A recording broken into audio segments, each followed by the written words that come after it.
Islam, jurusan perbankan syariah. Nah, di mana saya akan menyimpulkan resume dari hasil diskusi Zoom semalam. Nah, di mana kita harus mengenali biaya produksi tersebut, bahwasanya ketika kita memproduksi suatu barang, kita harus mengetahui barang tersebut dengan hasil keberkahan yang hasil barang produksi tersebut, di mana kita tidak merugikan orang lain atau para konsumen dari mengonsumsi produk tersebut. Nah, di mana ada 4 tahap, yaitu variabel, fixed cost, variable cost ditambah dengan fixed cost itu total cost, dan marginal cost, di mana marginal cost itu menentukan suatu harga sesuai dengan kualitas barang atau kualitas produk tersebut. Nah, sebagai contohnya yaitu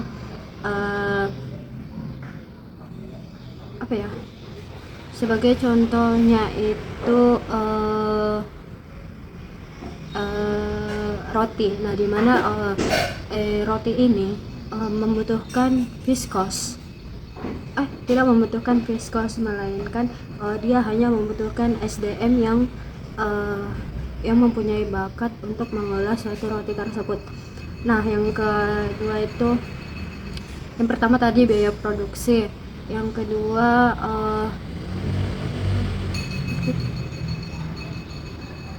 ada empat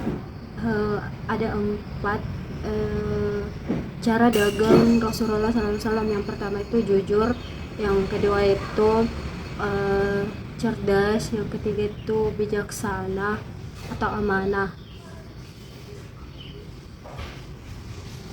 dan bersikap adil. Nah, di mana sifat-sifat ini yang dimiliki oleh Rasulullah SAW, masih banyak para produsen tidak melakukan tersebut. Mengapa? Karena bersifat keadilan dan kejujuran itu sulit dilakukan untuk para produsen. Mengapa? Karena dia hanya ingin mementingkan nilai untuk dirinya sendiri, tidak memikirkan orang lain. Yang kemudian amanah, yang kedua cerdas, dimana itu seorang produsen atau seorang pebisnis harus cerdas, memiliki inovasi kreatif dan kreasi untuk produknya. Yang kemudian amanah dalam kata lain itu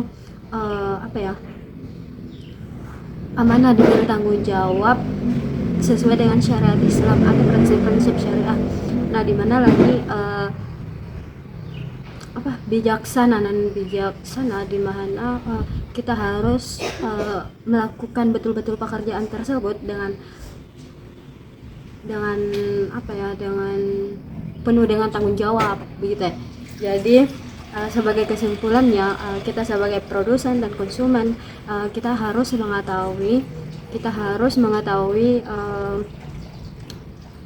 prinsip-prinsip syariah, ajaran-ajaran Islam sesuai dengan ajaran Nabi Rasulullah SAW. Mungkin itu saja. Sebagai produsen, konsumen harus mengetahui halal dan thayyibnya suatu barang tersebut.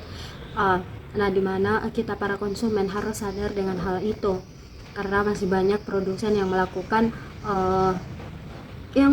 kecurangan dalam berlabeli halal dengan tidak thayyib. Baik, itu saja resume saya akhiri dengan wassalamualaikum warahmatullahi wabarakatuh.